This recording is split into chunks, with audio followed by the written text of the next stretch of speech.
You're muted, Kelly. Good morning, Andrew. Let's Good fix that. morning. Good morning, Ashley. I was so delighted to see you registered, kind of last minute, but Oh, yeah, it was very last minute, right? But here we are. all right. I have, I believe, an entire team that is, let's see. There's a new function on my Zoom that says they have not joined yet, but they're there. Let's see, let's see. I'm going to mute for just a second. We will start in just a couple minutes.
All right, he didn't text me, but I texted him, so give it a couple more minutes.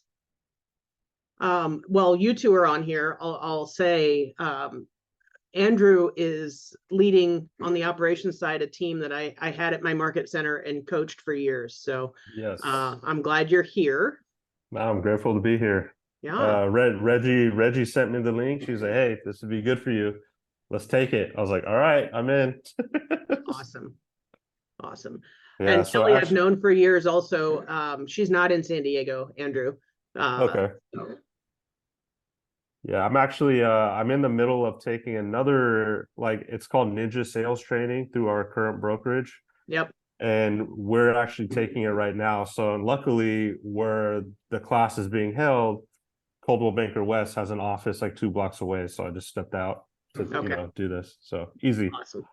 Awesome. Let's see.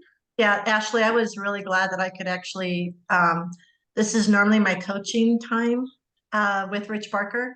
And so I said, I really want to take this. I said, for me to go and do what I want to do, and I'm out speaking now and stuff, I've got to get better at leverage.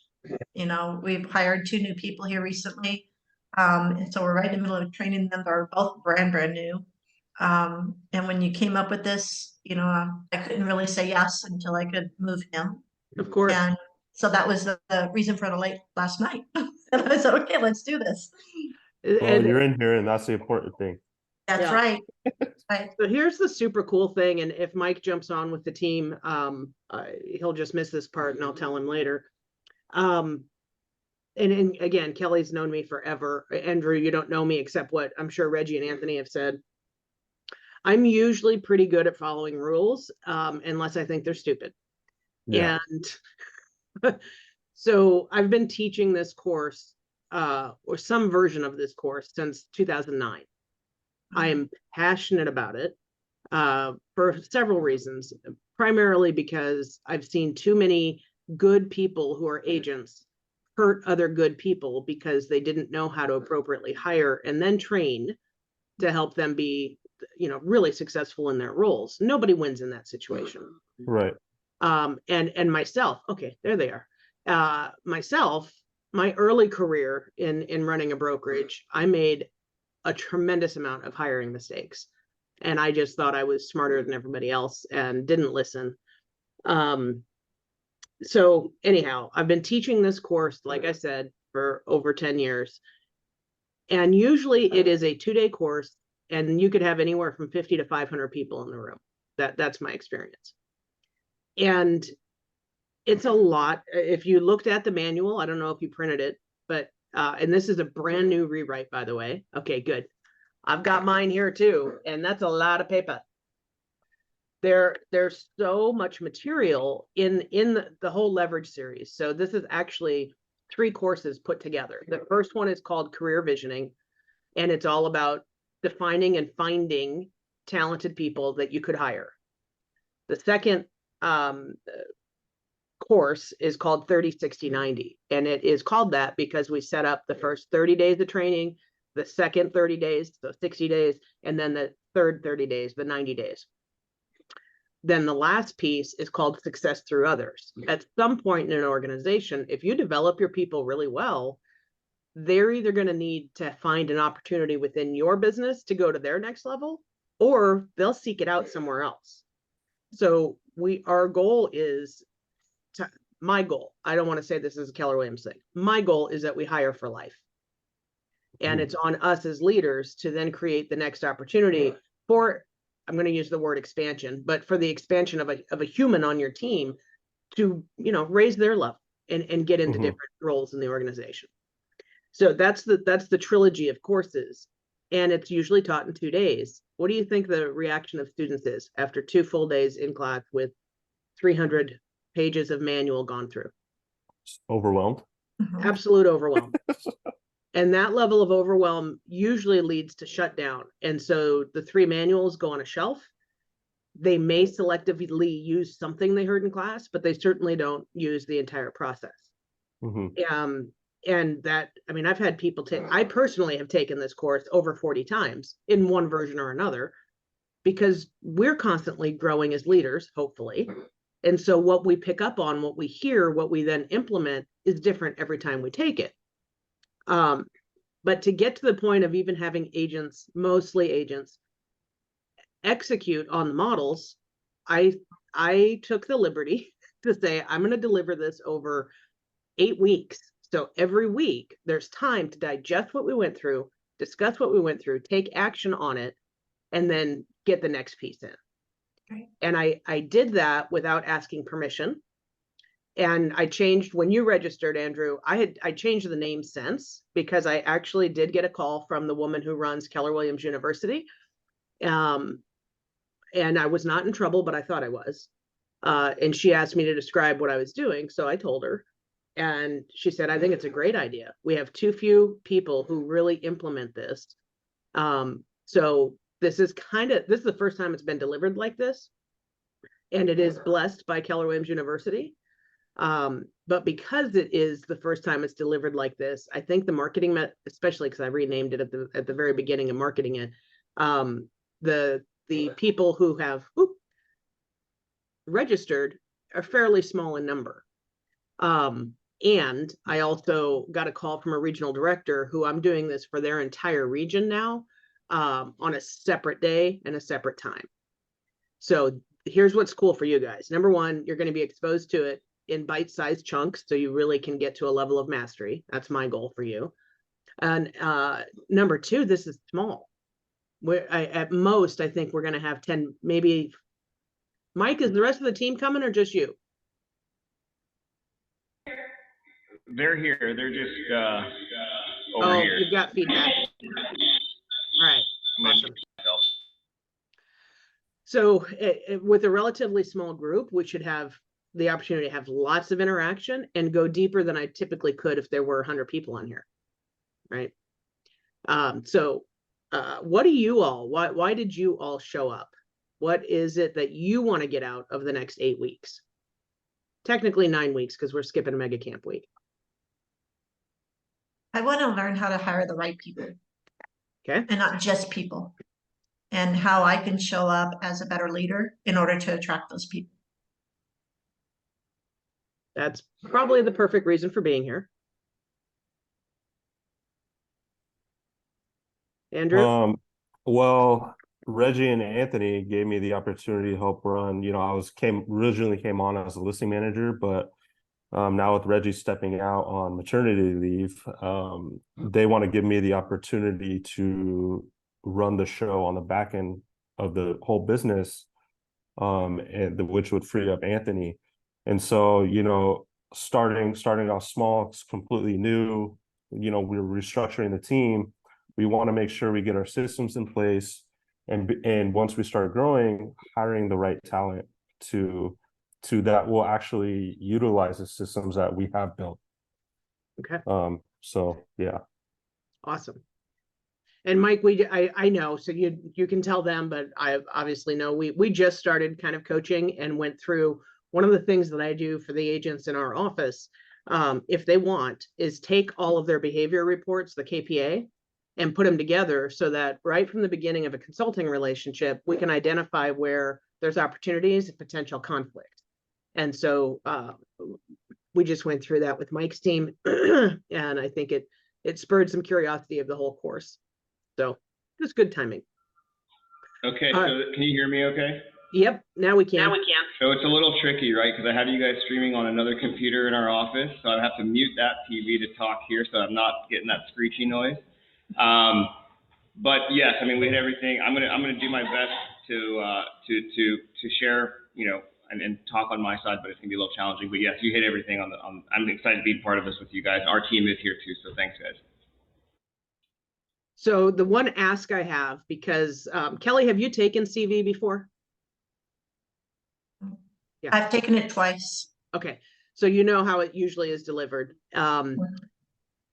At the end of this, or at any time, but it's certainly at the end of the 8 weeks, I really want honest feedback, because if you do feel like you've been able to latch onto the material and use it more and have a level of mastery, I want to be able to tell Keller Williams University, this is how we should deliver this. And there was some resistance for lots of reasons. Prior to COVID, we never had Zoom classes. And then I think everybody got Zoomed out.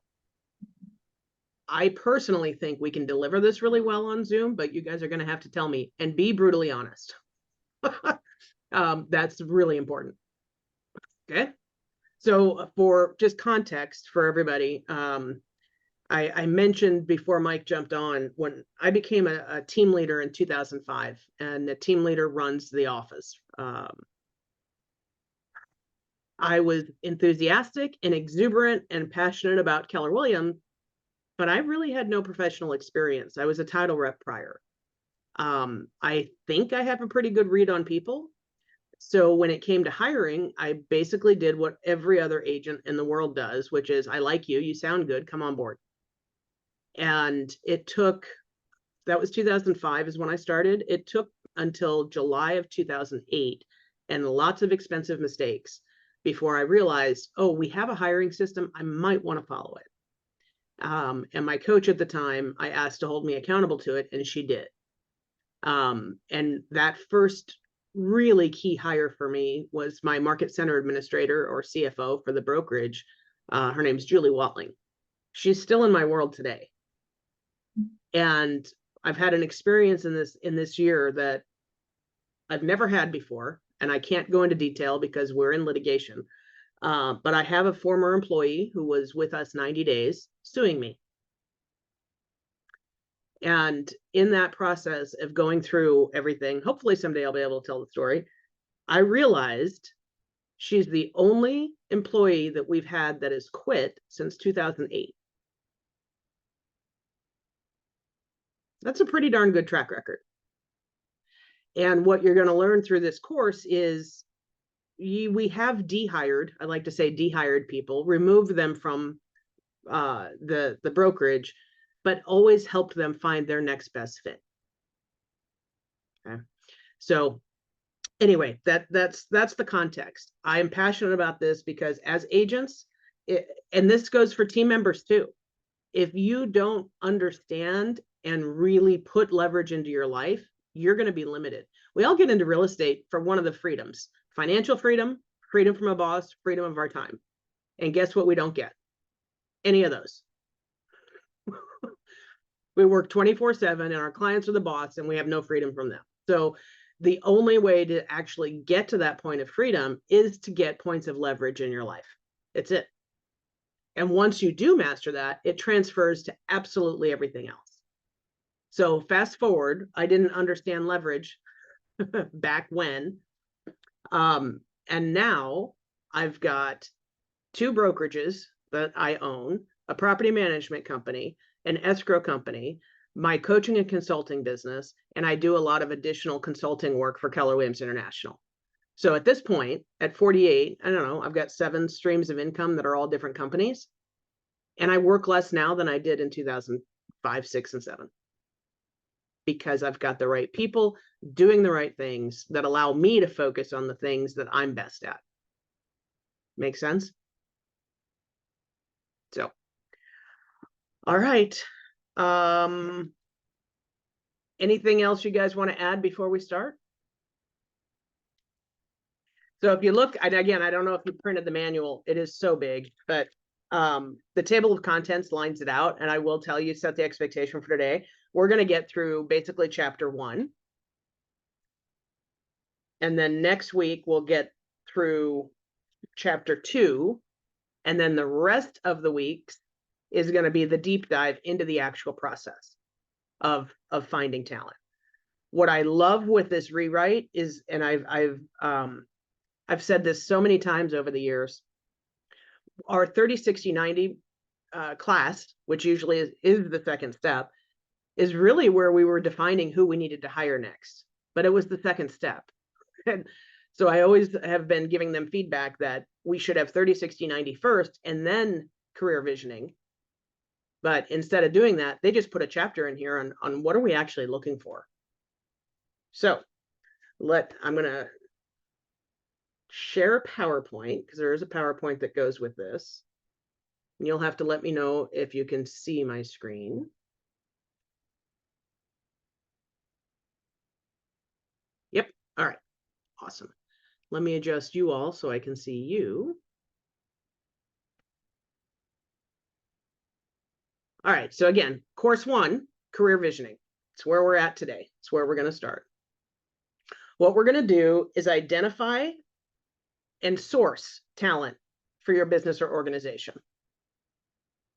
We're going to use the 4-step career visioning process, which Kelly, since you have taken this twice, we have made some adjustments to it. Not massive, still the same process, but we just rearranged some parts of it.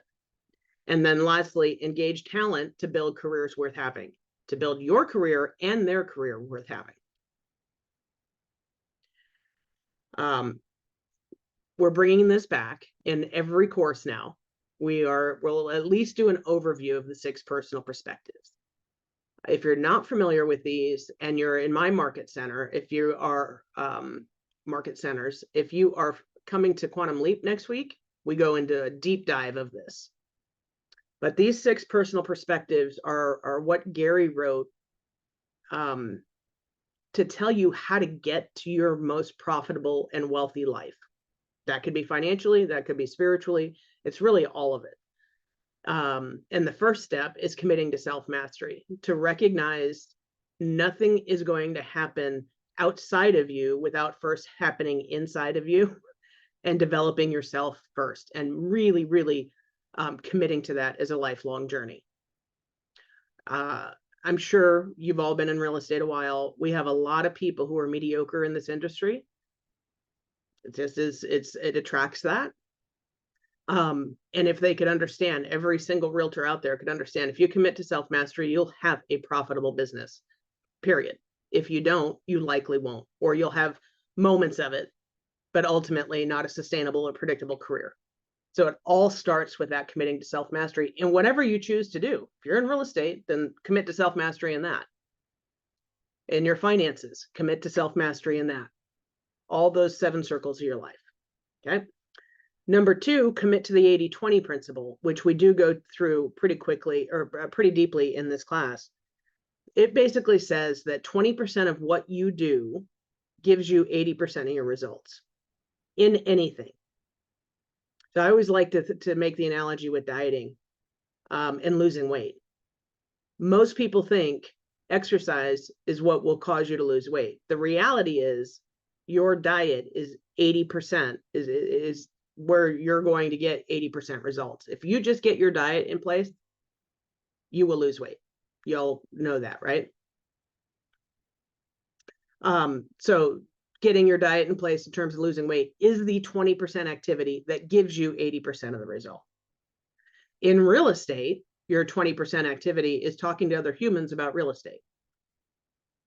If you do that and you master that, everything else will build from there. If you don't master that, you're going to spend 80% of your time doing things that don't matter to get 20% maybe of the income you could possibly get. So really understanding and determining what are those 20% activities that are going to move the ball forward quickly. That's where we want to go with that. And then my favorite is moving from E to P. What that means, if you want to make a note, is moving from entrepreneurial to purposeful. Entrepreneurial means you do the things that come easy to you. Most of us who have been attracted to real estate, at least initially, come into the industry winging it. And some of us are really good at winging it. The challenge with that is you will hit a ceiling of achievement and you'll hit it over and over and over again. So if you just do what comes naturally to you, what comes easy to you, you will top out. Most agents top out at about 25 to 30 transactions.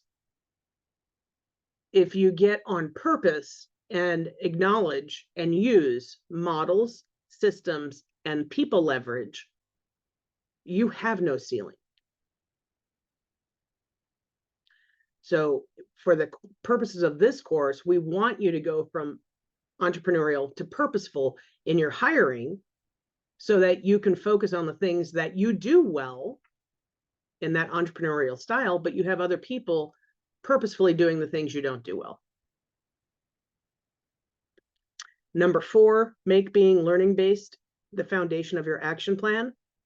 That means always have a beginner's mindset, always have a student's mindset. I think this is probably easier in our industry right now than it's ever been, because our whole industry has shifted. If you haven't been in the business long, we are in a different real estate world than we were 5 years ago, for sure. And it's going to continue because of technology and just the growth of different things. It's going to continue to change. So if you don't have a student's mindset, you could get left behind really quickly. The other thing that, as long as you remain humble and open to learning, it will keep you from getting lost in the ego of real estate, which we all know those agents who've been there. So what does it look like to make learning the foundation of your action plan? You're here. So that's one. Make sure you're going to courses, doing the classes that we offer, but also read. I would encourage every team that's out there, and I don't know if any of you guys do this, do a book a month with the team. And I know that's difficult, but if we are here to help our people live their best lives, One of the quickest ways to learn is to read, and we can set that example for them. Obviously, there's podcasts. Great, Kelly, you're reading Winning currently. Awesome. There's podcasts out there, YouTube. There's been no time in history when we've had as much access as we do to quality education. There's also been no time like now that we've had access to really poor education. So also be selective. Not everybody is a guru. Then number 5, remove your limiting beliefs. This comes from having a little bit of probably is an understatement. To be your best self, you have to have a lot of self-awareness. And challenging your beliefs constantly is a way to really help yourself grow. One way to do that is to be aware of the words you're using. If you say or hear people say that can't be done, or that doesn't work here, or it's going into the fourth quarter and the fourth quarter is always slow, all that negative language indicates limiting beliefs that we have to challenge. Okay, there's a million of them, but again, for purposes of this class, I want you to think about agents that you have heard say, when you hire agents to the team, they're going to learn everything and leave you in 2 years. Has anybody heard that? No, probably no. Mike, you've never heard anybody say that? Does it happen a lot? Yeah. Why? Because the leader of the team didn't create enough value and opportunity for the people on the team for them to stay. So again, we'll probably challenge a lot of limiting beliefs even in this first chapter. And then the last piece, be accountable. Remember that freedom from a boss thing? Not a good thing for most of us. I don't think human beings have been built to be self-accountable. So if anything is important in your life, if you've committed to it, make it a declaration to somebody else so that they can help hold you accountable to it. Okay. That could be a coach. It doesn't have to be. It needs to be somebody you respect and you really don't want to disappoint.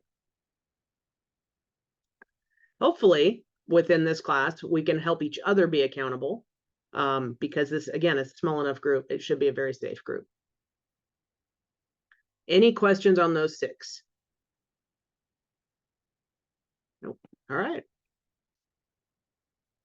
So, chapter 1, goals. Today's goals. Identify the purpose of the career visioning process. Clarify if it is the right time to hire. It's not always the right time to hire, depending on the health of the organization. So we're going to clarify for each of you today if it is the right time to do it. Correlate the benefits of a good hire. We're going to also describe the costs of a bad hire. And boy, you guys are going to learn a lot from me on that one. So no one succeeds alone. I want you to also keep in your head, as team owners or team leaders, if your agents top out at where that natural ceiling for most agents is 25 to 30 transactions, they need somebody also to help them get through that ceiling. And your business exists to provide those pieces of leverage for those agents to break through those ceilings. Okay, I mean, that is literally why our teams have to grow, so that our individual team members can grow. Now, I said, is it the right time to hire? We all have made hiring mistakes. I'm sure if you've hired anybody in life, you've at least made one mistake.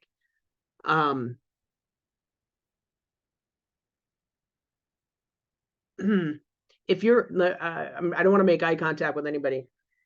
If your business is in a state of mess, if it's really messy right now, probably not a good time to hire.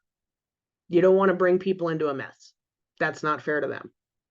So if you have things organizationally that need to be cleaned up that you've just avoided, maybe because you're too busy, you got to clean them up before you invite more people into that dysfunction.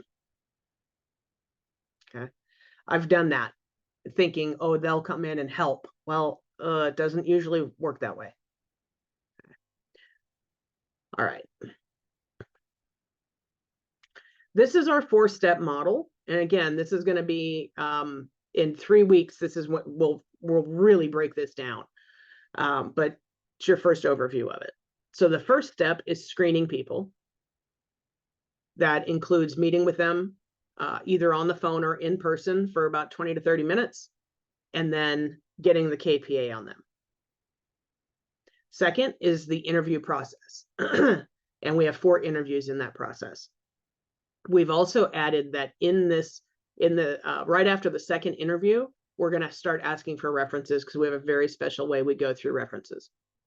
And then the third step is perspective. What I love about perspective is that by the time you've gotten through 4 interviews with somebody, how do you think you're going to feel about them?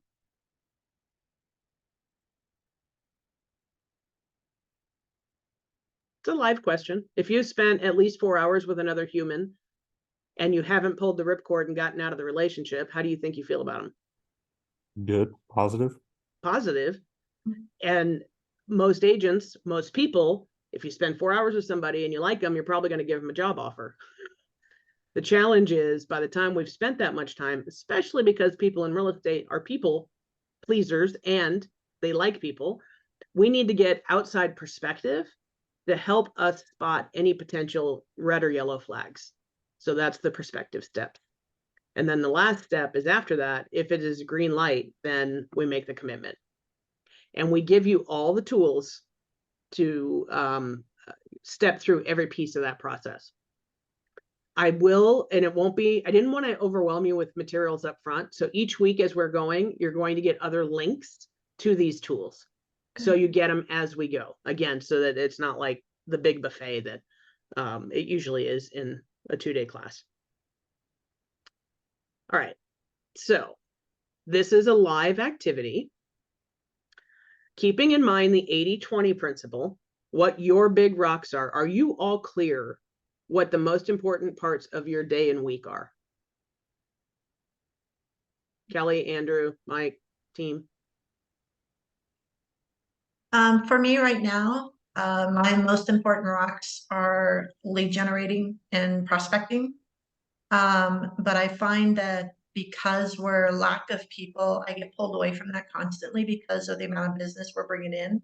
Yeah. And so for the last 6 months, my coach and I have worked really diligently to really clean up command and get the smart plans implemented, and realizing what I can handle instead of an everyday handle is to say, okay, let's allocate these days. And so I'm working really hard to get back into that 20%, along with the other activities of, we have 1 new hire right now and possibly a second one in the future. But that's what I'm working on right now. That's my 20%. So, so you're clear on that, which is great. Andrew, are you clear on what yours is? Yeah, I'm almost doing the same thing Kelly's doing. So because we've lost agents, just because they want their individual growth. A lot of my time, and I've been consistent with like time blocking as well. Anthony's been out with his paternity leave and he's trying to get back into things, but I time block lead generating in the morning and then later on in the afternoon, and then in between that I'll do the things to help build our system, clean up our CRM, and run the back end of things with like our escrows and manage all that stuff as well. Okay. So but yeah, I think I'm pretty clear on what my 20% is. Okay. And over time, specifically in a role like that, over time your 20% will change as you get more leverage. Yeah. Okay. Mike?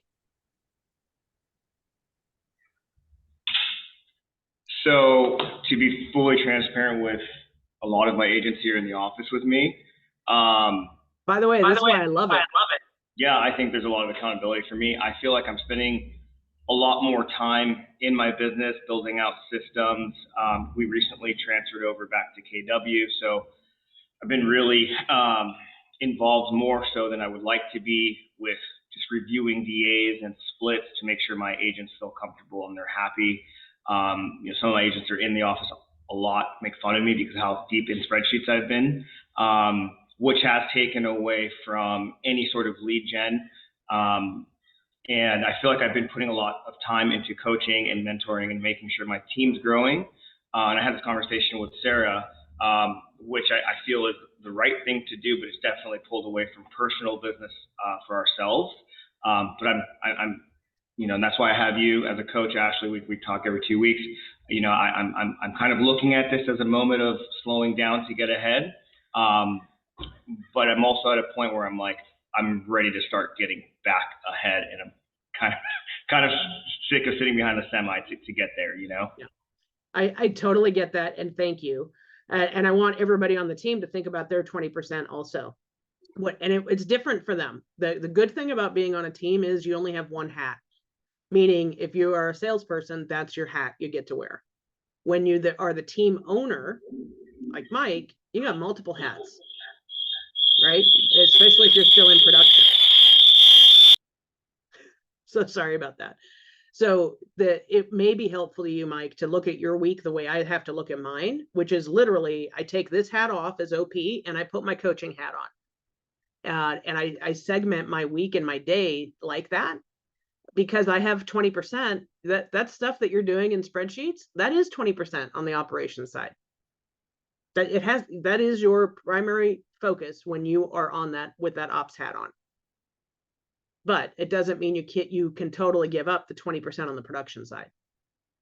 So anyway, the point here is to make sure you're clear on, with each of those hats we may wear, what are the things I should be focusing the majority of my time on that everything else will come from. Okay. This is a brilliant quote from Gary in The Millionaire Real Estate Agent. It obviously tells you, it's on page 158. And when we talk about the organizational model, you go as far as you can go. You get all the results you can get. And then when you can't go any further, you look for help. This help should come in the form of a talented person. Here's what I know, and I want you all to be doing a self-assessment, and you don't have to talk about it on the Zoom, but I want you to be honest with yourself. I have found over the years in coaching top agents who have grown teams that the vast majority, probably 99%, have a really hard time with leading a team because they have an internal belief that they do it better than everybody else. May not even be a conscious belief. But most of us are wired to move fast and think fast and just get stuff done. And when we don't see our people showing up in the exact same way, we discount how they are showing up. This coursework and leading people at all will stretch you to become a kinder, more compassionate, more open-minded, learning-based leader. And if you don't, and that's not personal, I'm just in general, if agents don't, if owners of businesses don't, you do end up crashing and burning and having to rebuild. There's a team, a large team, actually very well known in the Keller Williams world, that I coached for 4 years. And in January of every year for 4 years, we had to rebuild the team because everybody walked out in December. And I'm not in the location that team is in. And I wasn't obviously there day to day to observe. And it took conversing with the spouse of the agent to understand what was going on. And he was just abusive of team members. And I would, as his coach for 4 years, had no idea. But obviously there was some pattern repeating. And it would always happen at the end of the year. And once I figured it out, I started to coach to, you have to change. It's not the people, the now 50 people who have left you over 4 years. There's one thing in common, you. And so if we have retention issues, if we have challenges that our people either aren't showing up or they're not showing up their best selves, the first thing we have to do is look in the mirror and figure out how we can improve ourselves to be better leaders for them. And that's a challenge. When you've been doing everything as a solo agent and you start building a team around you, you just want them to do it just like you did it. But That's where we have to develop some skill. Okay. All right. Now, this is live in your book, or I shouldn't say live in your book. It's actually for you to fill out. If you haven't printed the book, just get a piece of paper.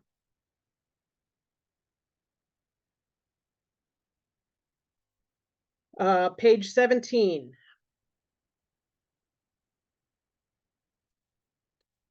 I don't know, so the slide's a little bit out of order. Let's do page 17 in the book first.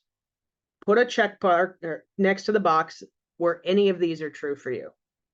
I pay someone to pick up lock boxes from listings, to cut my hair, give me a dental exam, market my listings, track leads and follow up, clean my home, draft commission statements, clean my car, provide care to a loved one, human or pet, cook my food when I go to a restaurant, mow my lawn, manage my business database, show homes to buyers, stage listings.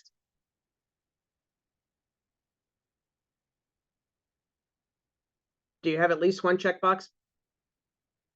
Of course. I love that they put this is a new addition to the course. I love that they put this in here because it helps to expand for those of us who are maybe a little afraid to get leverage, because I should just be doing that myself, like mowing my lawn. If we're living by the 80-20 principle, anything that you're doing that's not in your 20% is robbing you of wealth somewhere. So even for the buyer's agents sitting in the room there, if you had an agent who could show your buyers, how many more transactions could you close? Right? If you never had to put out lock boxes again, how much time would you save? What's your time worth? Now, this isn't in the book, but I want everybody to write this down. I'm going to give you, usually if I was doing this in a live class, I would say, let's crowdsource what these numbers are. But I know Andrew and Mike and those teams are in San Diego. Kelly, I think your prices are probably fairly close to ours, maybe a little bit lower, but in general, let's use a $800,000 price. I want everybody to write this down. We're going to walk through the math together. If you're on the team, you've got to include your own split in this. But let's take 800,000. What is our average? They're not set, obviously, but average commission as a percentage. 2.5. Okay. So what is 800,000 times 2.5?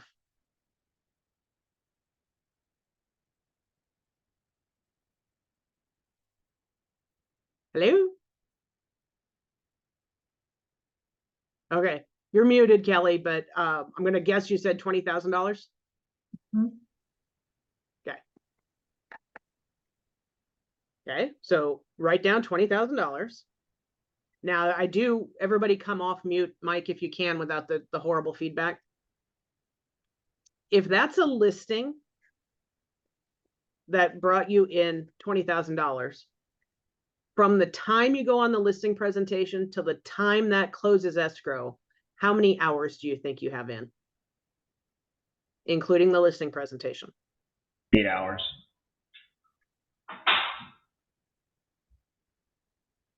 Maybe 6. Kelly's thinking. Maybe 5. I probably got about 8 hours. Okay. All right. So whenever I usually go into this deeply in business planning, it's usually somewhere between 8 and 15 is what the class comes up with. I think 8 is probably much more realistic. If you're 15, you're doing things you really shouldn't be doing. So $20,000 gross commission income divided by 8 hours. How much are you worth on the listing side per hour? Buy side stuff. We're going to do buy side in a minute. Yeah, I saw it on your face, Kelly. Now, if we have worked 8 hours for that listing and earned $20,000, we are worth $2,500 an hour. what can you possibly do legally for that amount of money? I'm You guys are okay? I'm really not kidding. I mean, I don't know an attorney who makes that per hour. I don't know a doctor who makes that per hour. Now, that's on the list side, which we know is always, the place we do make the most money. But let's go to the buy side. I'm still going to suggest using an $800,000 price and a 2.5 commission income. So it's still $20,000 GCI. Now, if you're on the team, take that $20,000 and figure out what you would get from it. So if it's 50-50, 60-40, whatever, then total that up. So just because I want to be fairly conservative, I'm going to assume it's a 50-50 split, and you are actually credited with $10,000 of the GCI. Now, how many hours in this market are we spending with buyers? From the time we do a buyer consultation to the time they close escrow. What do you guys think? I'm curious to know what your guys' thoughts are. Some are a weekend of showings, and some are a year. You're firing people after that.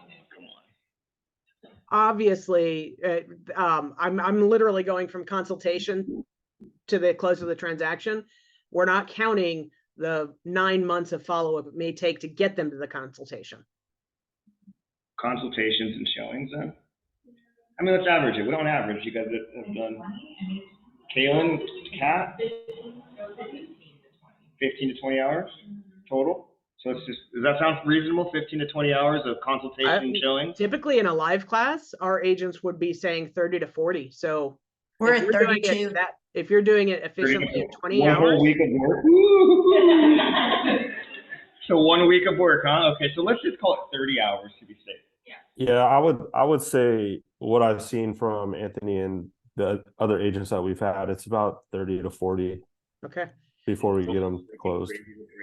Which, by the way, thank you, Mike. Yeah, I just got goosebumps when you did that. Yeah, a whole freaking week of work. Not even. Seriously. That's a part-time job. Works for, yeah, anyways, I can go on that. Yep. But here's the reality. I did the math. It's $333 an hour. Even for a buyer's agent who's only on a 50-50 split with the team, if you're efficient. Oh, that's at 50-50 too. That's at 50. That's $10,000 GCI divided by 30 hours. $333 an hour. So I want to do a lot more listings. Well, yes. And even at 333, what can you do for that amount of money? Right. That's $466 an hour at 70%. At 30 hours. All right. So here's why I go into that in this class.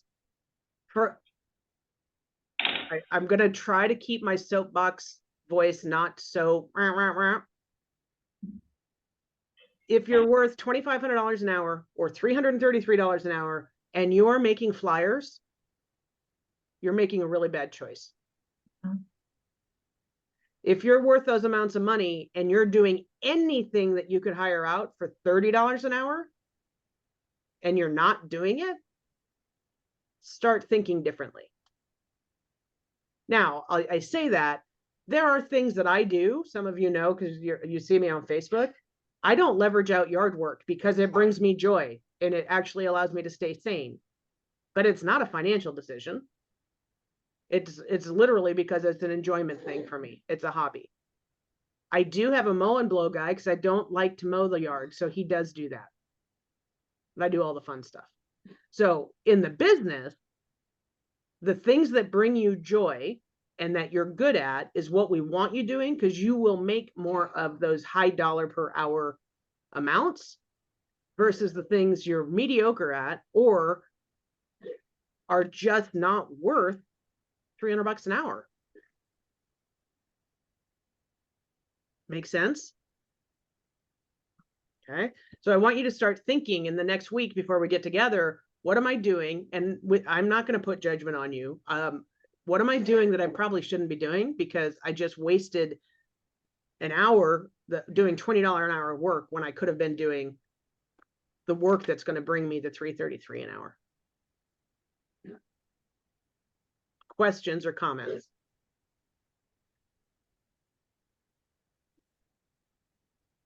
Thinking about it any differently?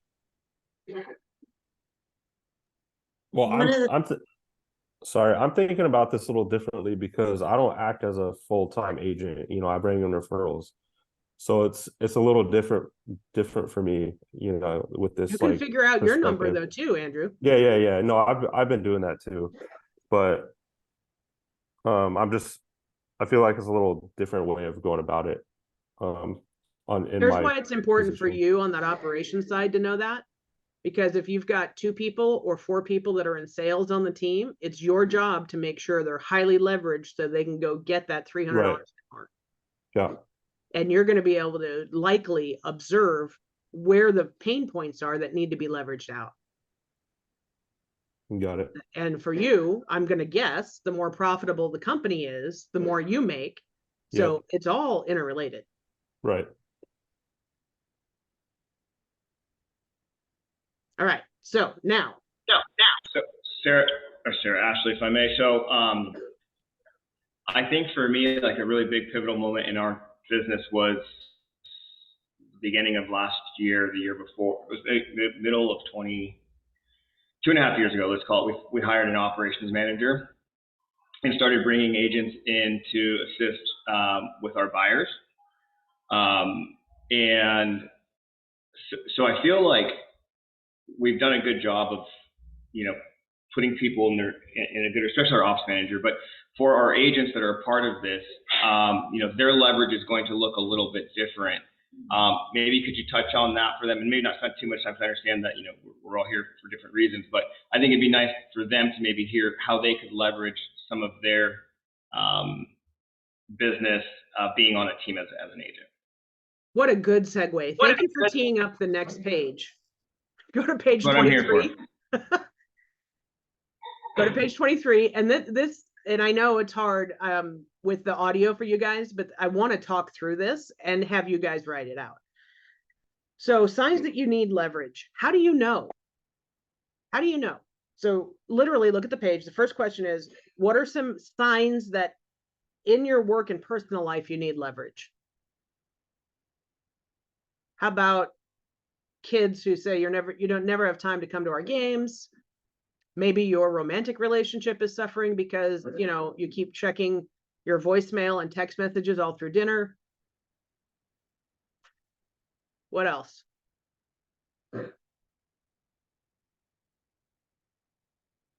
What are some signs that you could possibly use leverage at work or personally? A mess on my desk, The mess on your desk? disorganization. Yeah. What else?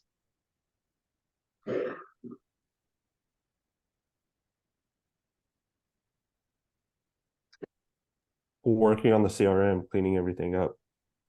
Okay. So spending your time in probably $15 an hour work, $19 an hour work, since that's our minimum wage now. Yep. Okay. This year I hired a ops manager. And so I'm making a list for the last 4 months, allocating what I can take off of my desk and then onto his desk. Like you talked about flyers, making flyers. He also is in somewhat of production part-time. So he's extremely much better than I am on the inspections period through the Binzer. So my strength is in negotiation and bringing in the business and working with the client. His is more in the construction aspect of what to look for, how to negotiate those items needed. And so it has freed me up to double our business while we're in the middle of that. So that's been realizing that was a difference in strength and what we master better than the other person and letting go. And it's made a big difference. It was hard to let go though. It is, and I love that, Kelly, because one of the things that you just mentioned without maybe knowing you mentioned it, you got back more time than you were even aware of because of the level of stress that goes on with the things that we don't enjoy. Right. Somebody else enjoys it and is good at it. So if we can find those people, we get not just our actual time back, but all the mental time we spend bemoaning the fact that we have to do it. Yep. And that actually is even more energy that we get back. So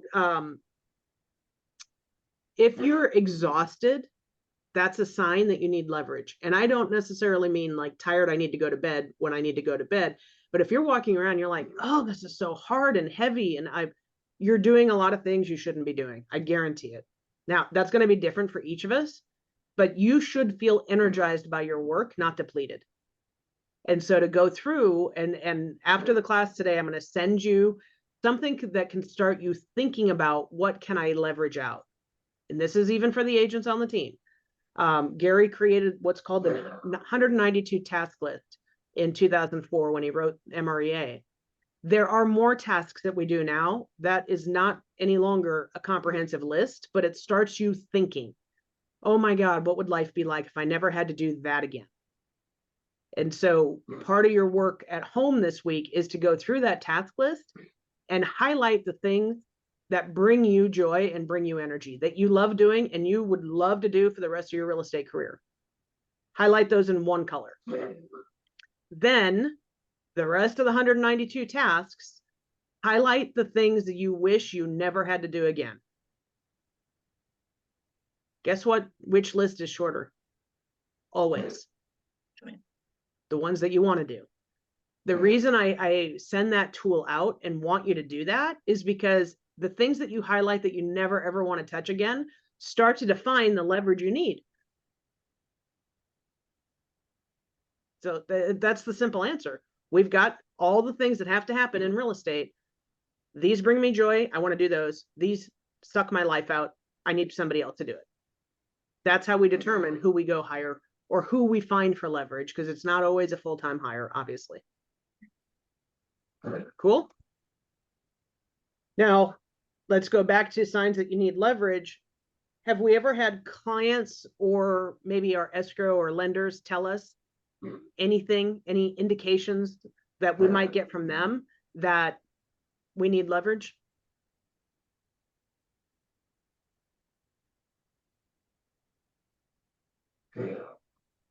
Anybody?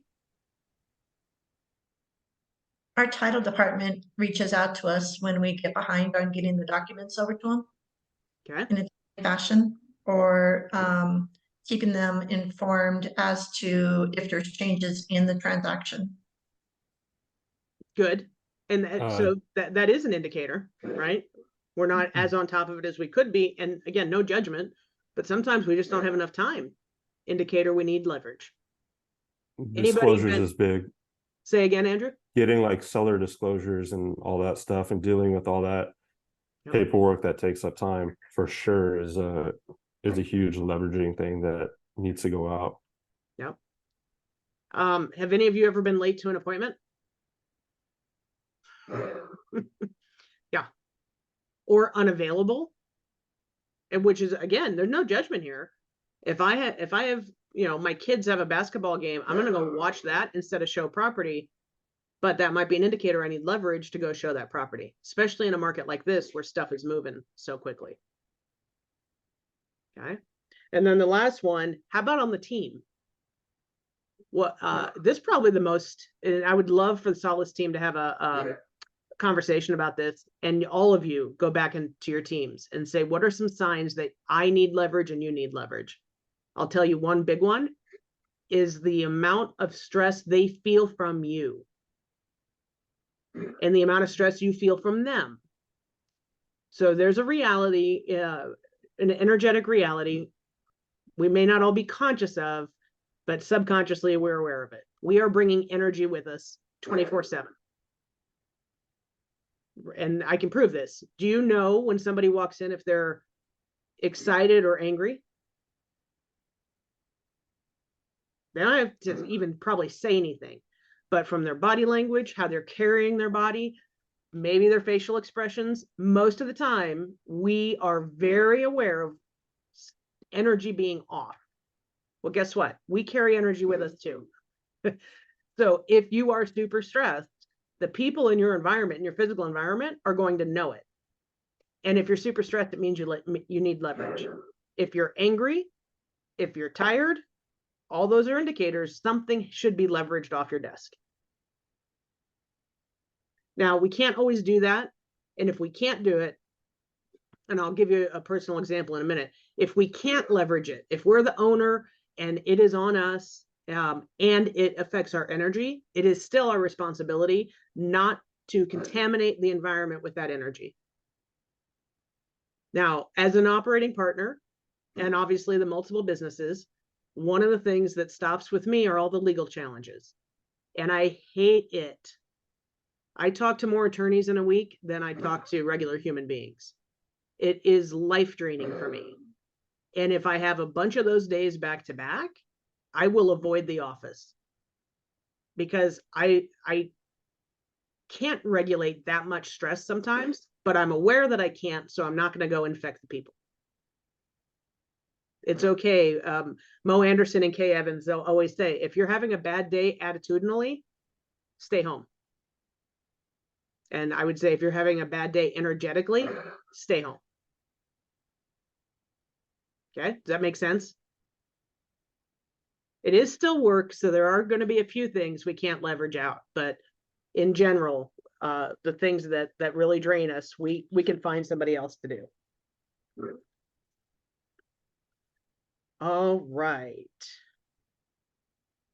So turn to page 25. And I'm going to overview this a little bit. And I know when we get to the 4-step process, we'll go into this deeper. But I think it's important to recognize that there's an actual financial benefit to having people in their strength zones. And as a team owner, we can look at it slightly different than a team member, but both will experience the same thing. When people are operating the majority of their time, so let's say 80% of their time in their 20%, in the things that move them forward and make them money and that they enjoy, they tend to be more engaged, they have higher levels of productivity, and they're more joyful. Now, think of this the flip side. Has anybody here had a job in the past that they didn't like? Or work in an environment that they really didn't want to work in? Yeah. So when we have that kind of situation, we know we get disengaged. We don't have a whole lot of joy. We are probably kind of phoning it in. So when we're looking at how do we build a team and put the right people in the right seats on the bus, our mindset should be, we want people to be doing the thing that brings them joy, because they're going to be more engaged and they're going to do it better. And that seems like an odd thing in a hiring course, but it's really true. Okay, there's financial benefit to that. Obviously, then the environment feels good too, which just increases that level of engagement. And Kelly, I think you said it, over time, if you nail that, recruiting becomes easier because you become an attractant instead of a recruiter. So as the levels of your organization kind of amp up and people are more joyful and it's more successful, all of a sudden you're going to have to turn people away. That would be my hope for all of you. All right, page 25. So I want you to write down your answers for this. Whatever your personal answers to evidence you need leverage, though I gave you some examples. Whatever you know has shown up for you, write it down. We'll take about 3 minutes for this. And then if we can find a solution for you to leverage the things that are needing to be leveraged out, how will your life improve?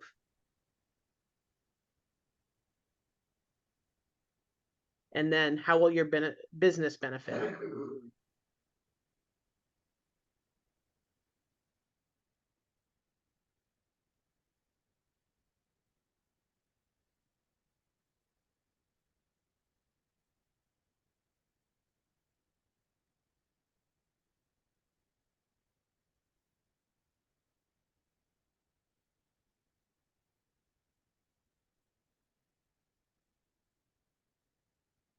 And you all are doing this right now personally. If your team isn't here, I would make this a topic of the next team meeting and ask them, because you may not be aware, of where the pain in the organization is. There is always pain. There just always is. It's the fact of business.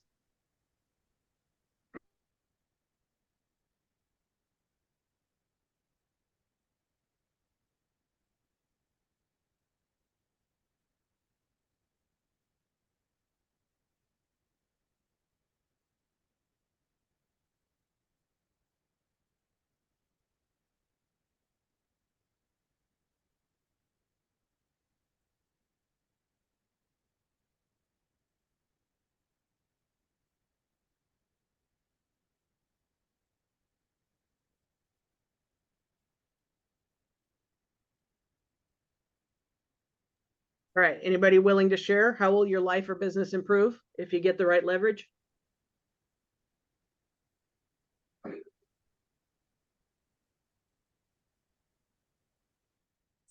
Y'all are so shy. When it's a group this small, it really stands out.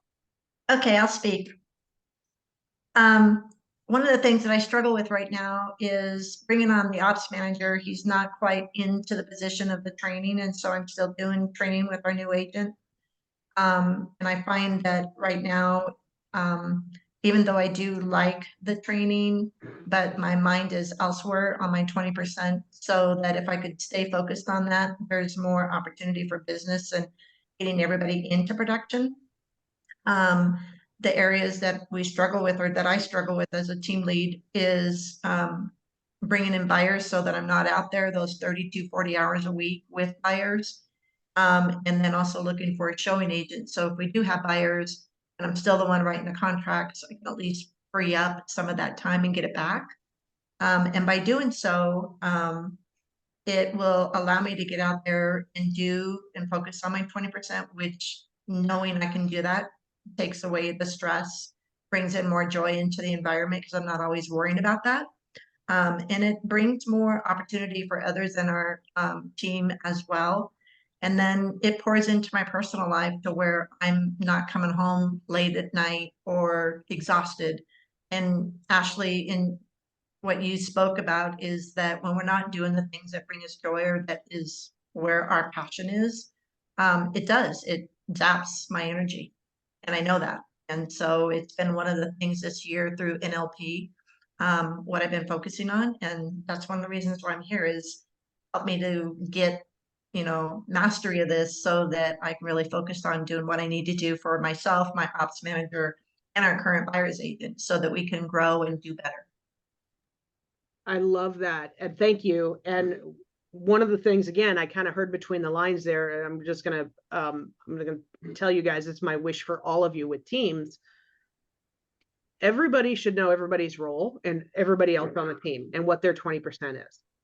And the team as an entity, all the individuals should be looking around and coming from a place of, how can I make Kelly's time more efficient? How can I help her be in her 20%? What else can I take away or systematize or plug in so she can be driving more business? Because if there's more business coming in, everybody benefits. And that goes all the way down the line. The only way we can do that is if everybody knows what your 20% is and their 20%, and then has the willingness to all succeed together. That's why we have a team, right? That's why we have a team. And I think we know that, but it literally should be part of the conversation. Help me identify what else you think I can leverage, because most of the time, I'm not going to do things that are silly for me to do if I'm aware they're silly for me to do. But I might need somebody else's perspective to say, should you really be doing that? Let me do it for you. Sometimes we don't see it because we're so used to doing it. Yeah. And do we really need to be doing it? That's exactly the point. Exactly the point. And the thing is, we all of us grew up, maybe not Andrew, but everybody who has a team who started as a solo agent, you did have to do everything. So there's part of us that has just believed we do have to do everything. We don't. Oh, I was an agent up in LA, so I kind of, I know. So I mean, that's why that 192 task list is so overwhelming, because when you're solo, that is all your job. And it either gets done or it doesn't get done. And if it doesn't get done, there are consequences to that. So as you're growing the team, we can make sure everybody's in their strength zones and their joy zones with the things on that list. All right, next, Mike, did you want to add anything in there? Okay. Next is the organizational model. So this is the new and improved 7th level millionaire real estate agent model on the left. And then if you were in a market center, our org chart is on the right. So Gary has always said the MREA model is a Frankenstein. He did enough research with enough top people, agents and brokerages, to put together the best practices into a Frankenstein model. And the reason I say that is because a lot of times people look at this and go, this is the only way to build a team. It's a Frankenstein. I actually don't know very many teams that have built out this way, because what you need may be completely different than what this org chart reflects, but it is a good starting point, right? So we want you to be creative after you've mastered a model. Models first, then creativity. And the one model that we want you, the part of the model I want you to commit to is that the first hire is always administrative. Always, always, always. Because if we look at administrative work per hour, the best administrators I know aren't making over $60 an hour as a salary. So always, always commit to hiring operations talent first and building from there. The other piece of that is the health of your business is actually more dependent on your operations people than on your salespeople. We just know that's true, because if your systems are running in the background to make sure your database is getting touched and it's updated and your sphere of influence is on smart plans in our system, getting the calls, which the operations team can do, you're going to have replicatable business. And if agents do come and go or life happens, it is much easier to replace a salesperson than it is an operations person. Okay. And my operations people, think of it this way. So Andrew, I don't know much about Coldwell Banker West and how they operate, but I know Keller Williams, and these two other people are Keller Williams. I am an operating partner, meaning I own the brokerage, and I have a team leader that runs the day-to-day business, who does it with a market center administrator. Okay. And I adore Sarah, and my plan is she's with me for life. And if I had to choose to have an MCA or a team leader, I can survive longer without a team leader than I can an MCA, without a doubt. So on an agent team, can you survive more without your salespeople or without your ops team? It's the same. It's the same. So operations always first, and heavy. So the Southern California and Arizona, we don't have to worry about this too much, but the appropriate number of ops people or transactions to ops person is 50 units. For every 50 units, you need somebody on the operations side.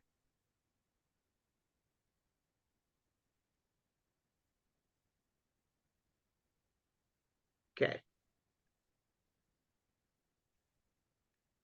And then what perspectives are missing? Here's a blind spot we sometimes have. And I wish I knew all your teams really well, but I don't.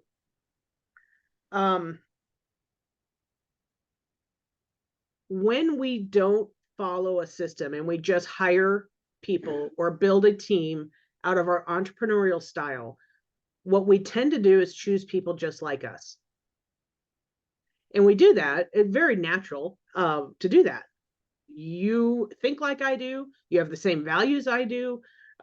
We operate in much the same way. That feels like it should work.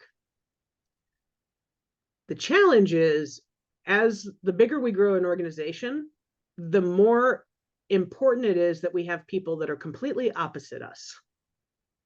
And if we are not using a system that helps us find those people, we're not likely to look for them. Because typically we're going to avoid hiring people that might bring conflict to us or who make us a little uncomfortable. But that's actually who we need. And this is just fun to think about. But Mike, how many people on the team? You can.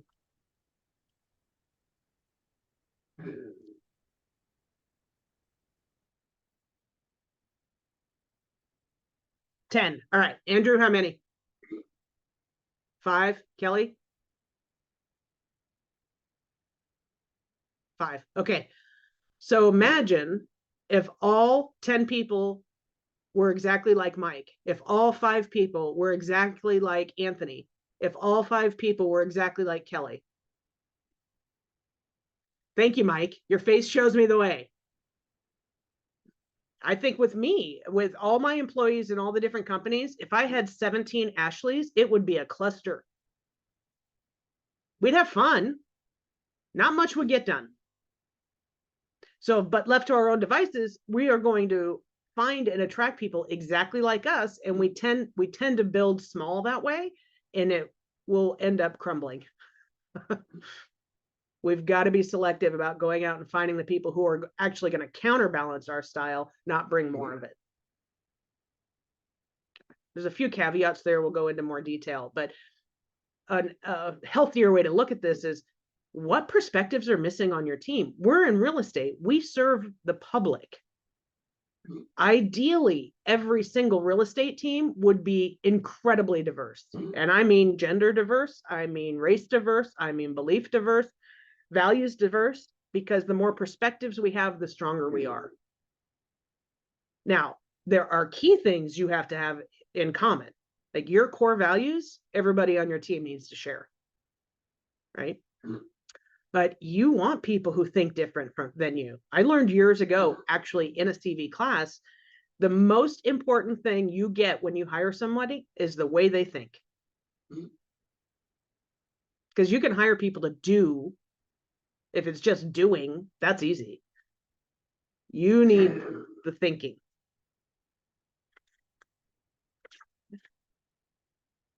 All right. And so this is our belief system as a company.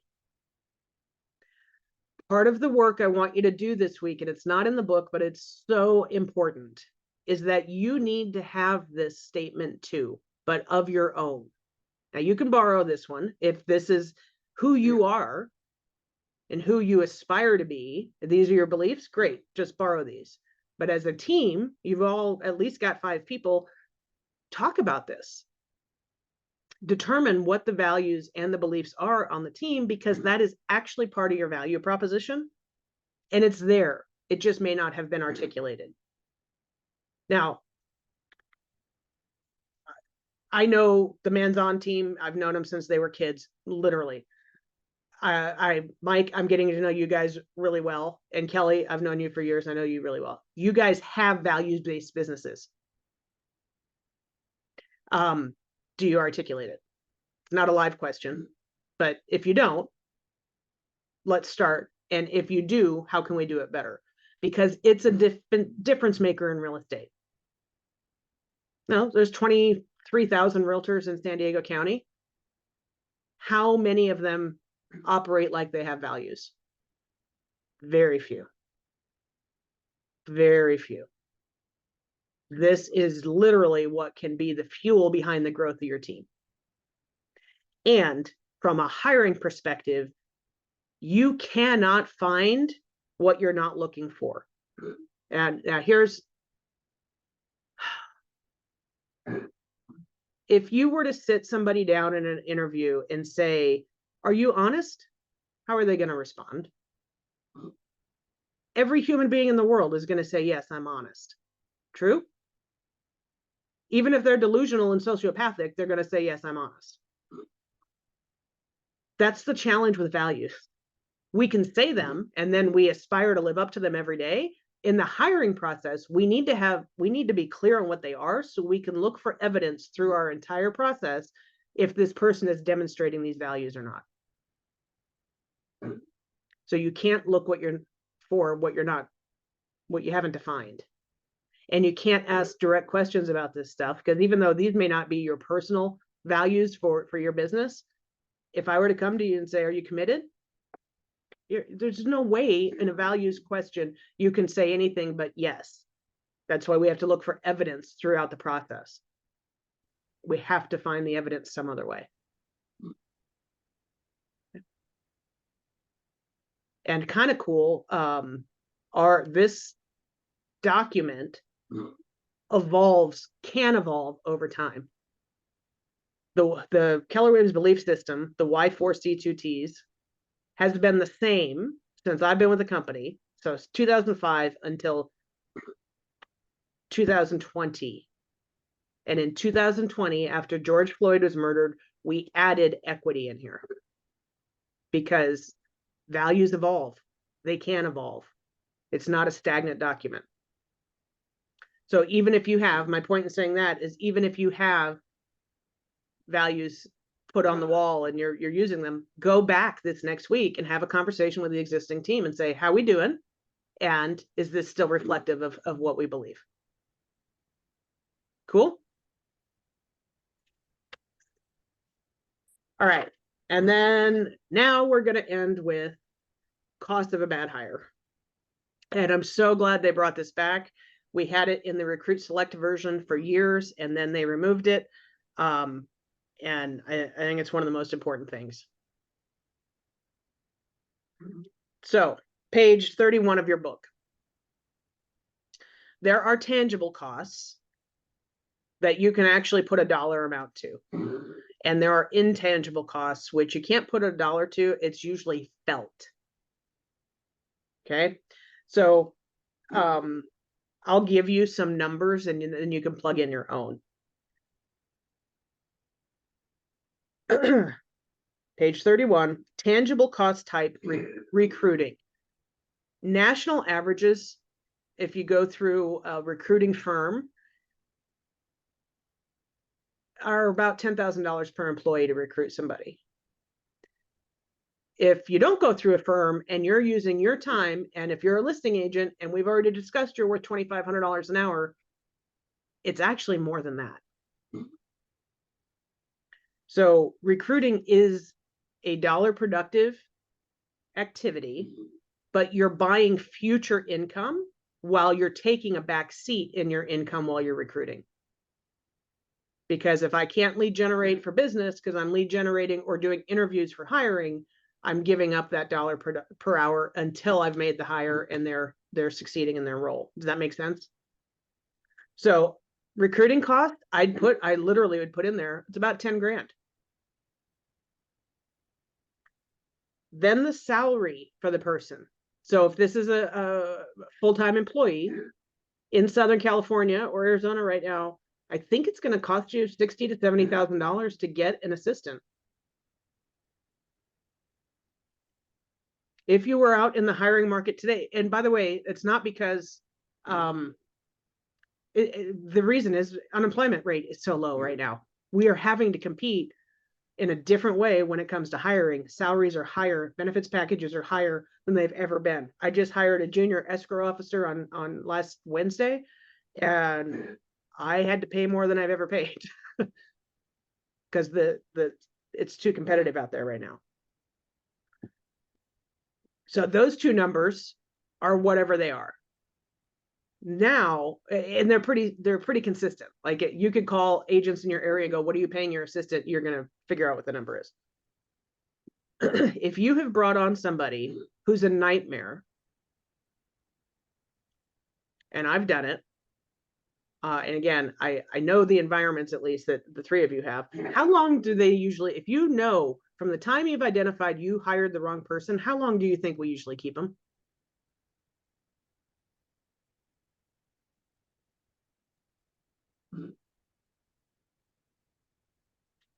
Okay, I'll answer for you. My experience has been way too long and probably 6 months to a year. because we're avoiding the conversation, or we're saying, you know, it's better to have somebody than nobody. We make all these excuses, but most of the time we hang on to people 6 months to a year too long. So if you do that and you're the manager, how much time is that costing you? And what is the actual monetary cost of that? You've got to figure that out for yourself, but you would put that in the annual cost. Admin time. So if you have somebody on the team, everybody else has to do their job because they're not doing it well. What's that costing you? You would fill that line in. Staff Ashley, time. can I pause you for a second? Sorry. Yep. So going back to, I mean, just being super transparent, obviously, again, here with the team, but I do have a hard time with like cutting ties. And I'm like you, I think our KPIs are very similar. I really avoid those types of conversations. By the way, I don't avoid them what do you think anymore. the I best- did. mean, I know you said calculate that time, but what do you think, how do you think the best way for me would be to calculate that time would be the cost to our business by keeping somebody maybe that shouldn't be on the team? Well, literally, you'd have to go back, like identify the one in the past that you did, and just think, how much time did that cost me every week for the year that I kept them? I mean, this is a personal number. I will tell you, and this is part of it. So the rest of the numbers, facility overhead, did you have to have office space for them? What did it cost in terms of production? Here, and lawsuits and clients and referrals. So I want you to this week finish this based on a real bad hire you've had in the past. It'll make you go through it. But I'm going to give you my number and how I came to it. And this was from a team leader that I hired in 2015. So this is a real life thing. And I may have, hopefully not, but I may have a more expensive one in the future. So back then, recruiting time, I wasn't thinking it was $10,000, but it was probably $5,000. His salary was $75,000 a year. By the way, I had him for almost exactly a year. Management time wasn't my time, but it was my MCA's time. Okay. Admin time, same thing. The other people around him cleaning things up. So when I calculated all of this out, hard cost me about $150,000. That's not the full number though, Kelly. The intangible costs that were associated with that, because I couldn't really quantify them, brought the number to 4.7 million. And here's why. By the way, he was a good guy, just in the wrong job. And that's 100% on me. But the result of me having the wrong guy in the role was we lost 39 cap level agents in a year. Typical capper with us stays for 7 years. So I took our cap by what it was at the time, which was 20,000 times 39 people times 7 years. That's how I came up with that intangible cost. But it's a real number. And the reason we want you to do this is so that it is your signpost to say, don't shortcut again. Now, your number may not be as big as mine, and God probably isn't and doesn't have to be. Kelly cringed when I said $150,000. I cringe when I see 4.7 million, because the reality is it's probably over time what it did cost me. I'm not going to shortcut again. The situation we're currently in, my first employment lawsuit, I didn't hire the person. Our MCA did, and she really shortcut the process with best intentions. Guess what? She's never going to do that again. It's going to minimally cost us $100,000. It could cost a lot more than that. For somebody with me 90 days. Part of teaching this course is to go, please Perfect. learn Thank from you. that. Please learn from that experience and don't shortcut this process once you learn the whole process. Cool? Cool. All right. Thank you. So 192 task Cool as lists it I'm can going to be. send you later this afternoon. I want you to do the values exercise and then fill out this cost of a bad hire for someone in your path that's real, just so you know what your number is. All right. And at any point over the next 8 weeks, if you guys have questions, I think you all have my cell number. If you don't, I will put it in the email as well.